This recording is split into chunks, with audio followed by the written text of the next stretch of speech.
para facilitar a compreensão, didaticamente, dividir o primeiro trimestre numa fase que vai até 10 semanas e 6 dias e uma outra, um outro período gestacional que vai de 11 semanas a 13 semanas e 6 dias, que seria aí até a 13ª semana. Então, nós vamos trabalhar justamente nesse período agora.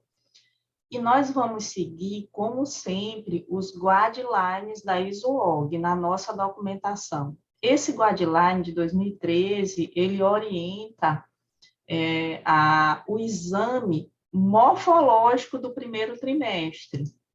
Então, embora nós não estejamos aqui fazendo um exame morfológico de primeiro trimestre, nós já devemos fazer o nosso treinamento e aproveitar as oportunidades que o feto nos dá, porque o exame é feto dependente antes de mais nada. Então, muitas vezes a gente começa o exame, está tendo uma contração uterina, aquele saco gestacional bastante deformado, você vê uma importante contração, muitas vezes, da parede posterior uterina, deformando o saco, impedindo até que aquele fetinho se mova, e ele não sai de posição. Então, você não tem que ter nenhum tipo de ansiedade, você vai fazendo o que dá para fazer, a biometria, principalmente.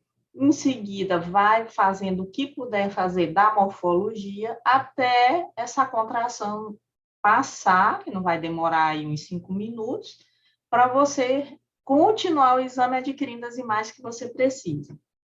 Então, a gente sabe que o primeiro trimestre foi abordado em outro momento, essa primeira parte do primeiro trimestre, e nós vamos falar exatamente dessa segunda parte, que é de 11 a 13 semanas e 6 dias. Então, nós vamos começar o exame fazendo a biometria fetal. Então, o que eu devo medir? O CCN. Então, a margem de erro nesse período, ela pode ir de 3 a 5 dias, mas ainda é uma margem de erro muito pequena e nós estamos aí para confirmar a DUM da mãe. Nós só vamos mudar essa idade gestacional se essa diferença for de 7 ou mais dias em relação à DUM. Então, vale aquela mesma orientação que a gente tinha naquela primeira etapa. E é muito importante, a partir de 11 semanas, nós temos um feto, que vocês se preocupem muito em fazer um CCN o melhor que a gente puder. É claro que essa foto aí da ISOOG é uma foto padrão, né? Uma foto de livro, onde o fetinho estava na posição que a gente chama neutra, que é quando nós conseguimos identificar essa pequena quantidade de líquido entre o queixo e o tórax. A presença desse líquido identifica a posição neutra. Lembrar que o som está entrando aqui, ó, portanto, ele fica quase em 90 graus, com o feto fica, ou 45 graus com o feto. A gente conseguiu ampliar a imagem bastante, mesmo assim, deixamos o líquido amniótico posterior e anterior ao feto. Então, essa é a posição ideal, que se a gente conseguir, vai ser, né, o nosso sonho de consumo, que é realmente fazer um CCN dessa maneira, mas nem sempre isso é possível. Então, durante o exame, façam vários CCNs, o que for dando para fazer, vai fazendo, porque em alguns dessas imagens vai ter uma melhor, e aí você seleciona melhor para impressão, como também para ir para o laudo. Tá? E sempre lembrando que essa época é muito importante medir corretamente. Então, você tem que pegar o ponto mais alto da cabeça e o ponto mais distal das nádegas, ok? E quando a gente tem a felicidade de conseguir um corte assim, que é um sagital estrito, um sagital verdadeiro, passando pelo osso nasal, é o melhor cenário que a gente pode estar. Mas a gente sabe que às vezes o feto não colabora. Então, que outra biometria eu posso fazer auxiliar? Seria o DBP e o CC. Então, nós vamos, nessa idade gestacional, principalmente quando se aproxima de 13 semanas e 6 dias, né, ou seja, 12 a 14, por aí, até 14 ainda dá para a gente fazer esse exame.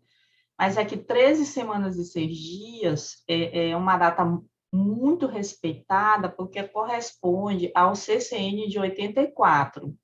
Então, eu preciso realmente respeitar isso, porque a partir do CCN de 85, eu já tenho que utilizar as medidas do DBP e principalmente do CC para datar corretamente, tá? Então, eu acabo usando as duas como referência. E aqui vocês estão vendo o corte transtalâmico, aquele que passa pelo tálamo e terceiro ventrículo, é o plano do eco médio, vulgarmente chamado de plano da setinha, que vai permitir a biometria cefálica, o DBP, e nesse mesmo plano você faz o CC.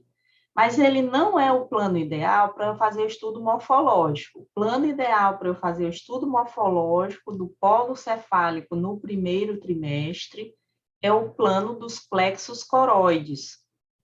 Então, aqui vocês estão vendo uma imagem com zoom, onde a gente vê o detalhamento da fissura interhemisférica, e nós conseguimos olhar os grandes plexos coroides preenchendo os ventrículos laterais. Ó, observem que os ventrículos laterais são enormes, quando comparados à espessura de parênquima cerebral em desenvolvimento.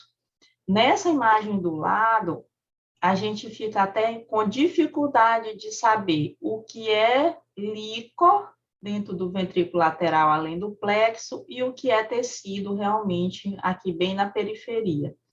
Então, é muito importante a gente entender que é aqui nessa periferia que está o tecido se desenvolvendo, e à medida que a gestação avança, esse tecido vai crescendo em direção à fissura interhemisférica e, portanto, ele vai empurrando esse ventrículo lateral. Então, vocês estão vendo a parede medial e a parede lateral do ventrículo lateral totalmente preenchido por grandes plexos coroides, que vulgarmente é conhecido como o corte da asa de borboleta. Então, a gente tem sempre que procurar identificar esse plano no primeiro trimestre. Então, se vocês estiverem fazendo o exame e o CCN der até 84, você não precisa fazer DBP e CC, ok? Não precisa pegar o plano transtalâmico, mas precisa fazer essa foto, de preferência com bastante zoom, porque é a forma de você demonstrar realmente que o polo cefálico está normal nesse fetinho, tá?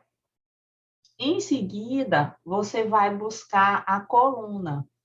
Tentem fazer um corte, muitas vezes o fetinho está anteriorizado, isso ajuda bastante, demonstrando ou compondo a imagem que essa coluna está normal, com muita atenção à região, a essa região posterior do polo cefálico, sítio de encefalocélis, porque o plano facilita essa identificação, e a região lombosacra.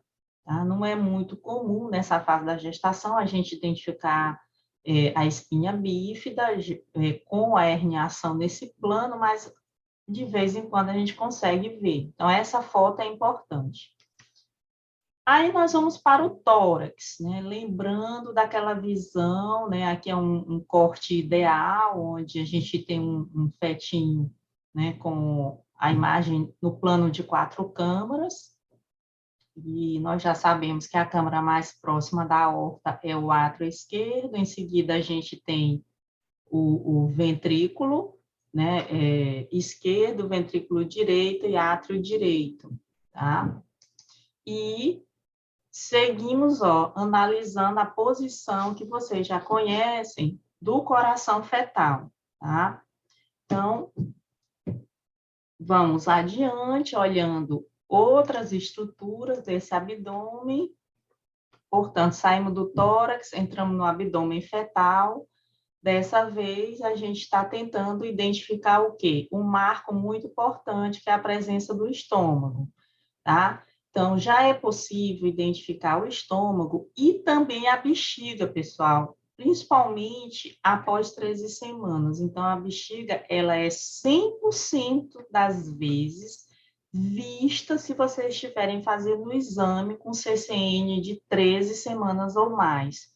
Então, antes de 13 semanas, ali 12, 11, 12 e meia, pode ser que vocês não vejam a bexiga repleta. Mesmo assim, qual é o macete? Eu vou lá na parte inferior do abdômen fetal e jogo o Doppler colorido, porque eu vou conseguir identificar as duas artérias umbilicais, mesmo que eu não veja a bexiga.